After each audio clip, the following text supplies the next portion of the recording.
Alright guys, addicted to wrestling here, and I'm back with the WWE 2009 series. You guys might be wondering why I haven't uploaded the 2004 series in a while, and that's just because it's growing stale on me. I did say this in the last episode, which was an episode of Raw, which in my opinion was an awesome episode, one of the best Raws, proper Raws I've booked in a very long time. But yeah, I'm having a lot of fun with this series. I'm only a couple of shows in, but just overall the feel and everything is just much... I wouldn't say I'm having loads more fun than 2004, because that series is a lot of fun. It's just this one's different. Obviously it's more modern, and it's just a lot of fun. I am chewing at the moment, by the way, so yeah. But yeah, as I was saying, it's just much more fun having that brand split, like a proper brand split in there, where I can actually build up people that this is the time where I actually proper full on started watching wrestling. Hold on, let me swallow this. There we go. Yeah, this is the time I proper full on started wrestling, and there's a lot of mistakes. Looking back on it, WWE made a lot of mistakes during this time frame, and this is my chance to actually right all those wrongs. Like, there's so many storylines that I want to do. Obviously, the current ones are the ones that happened in real life, and there's about 9 overall, so that's still quite a lot.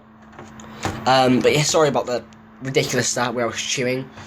But yeah, I'm really looking forward to seeing how far this can go. Like I said, I've pre-booked up until about WrestleMania time, but beyond there, it's going to be a little bit of improvising going on.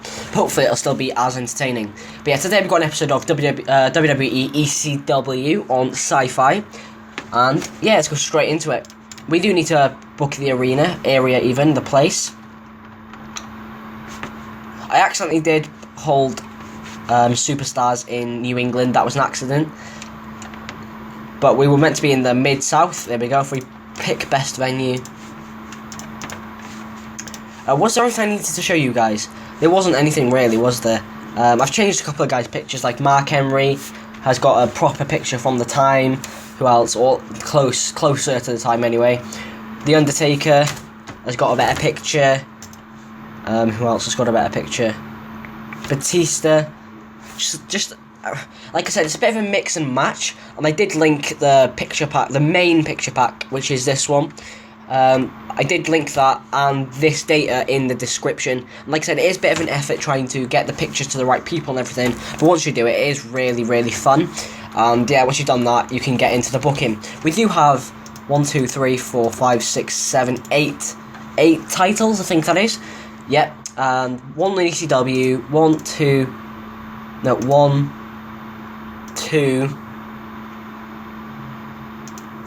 3 on SmackDown, and 1, 2, 3 on Raw, and then the tag team titles are on any brand. So yeah, there are titles. Size, we're just pretty regular really. A's all around America. Stables, you should know the stables and the tags from now. But yeah, I'll go into a proper rundown of the whole company at the end of every month. So after every pay-per-view, we'll see how momentum's coming on, popularity and everything. But yeah, let's get straight into the show. I completely went off track there. So if we go to the Mid-South, there we go. There we go. Episode of ECW on Sci-Fi. We start off the show with a 60C. Goldust versus William Regal. In the match had some good action, but not much in the way of heat. Goldust defeated William Regal in 8 minutes 4 seconds by pinfall with the Golden Age. Parts of the crowd were upset that there weren't more dangerous spots included in this match. That is going to be said because we can't go over the top because it is the PG era or however the fuck you want to say it. And yeah, so if that is going to... Oh, sorry, turned my head away for a minute there. I am still recording on my phone. I'm sorry if you heard a bang, that was my desk. But yeah, we are in the PG era, so we're not going to be able to have crazy matches on TV. So they're going to have to deal with it, really. William Regal is... I need to say William Goldust then. William Regal is improving in performance skills. Goldust is improving in Rumble and performance skills. But yeah, they're annoyed that the content risk and the match danger was low. So...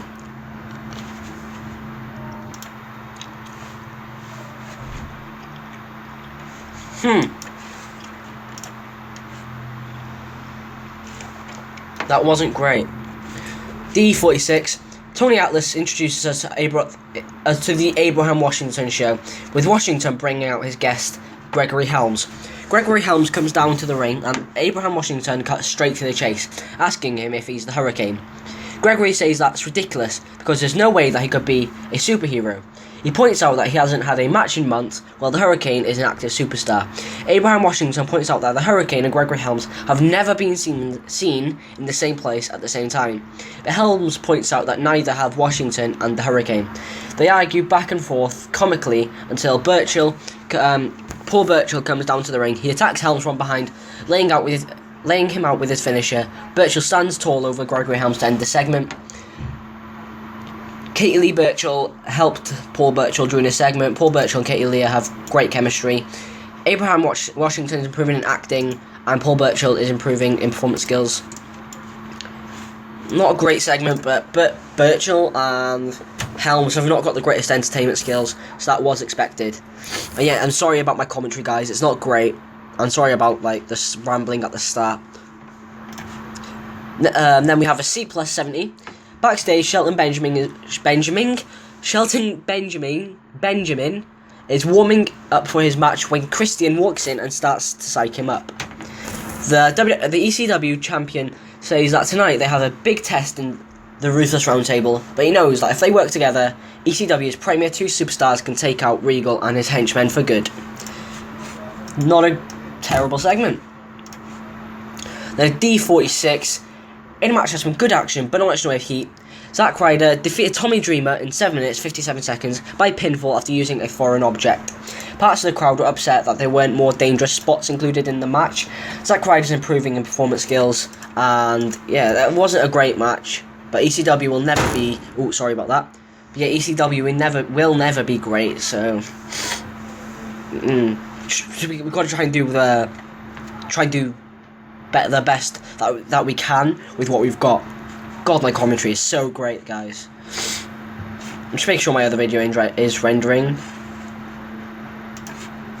The C plus 68 just hypes up Christian as ECW champion.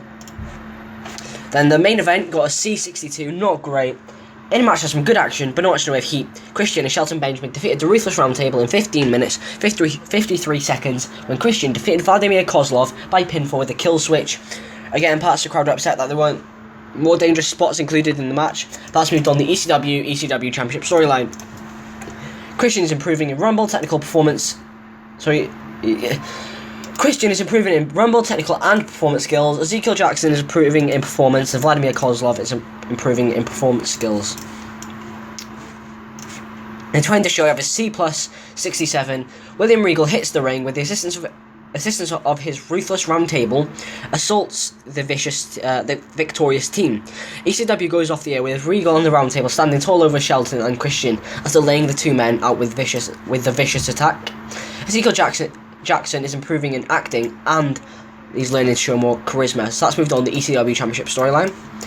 Again, I am apologising for my terrible commentary, guys. I will get better, I promise you. And then the show ends with a C62.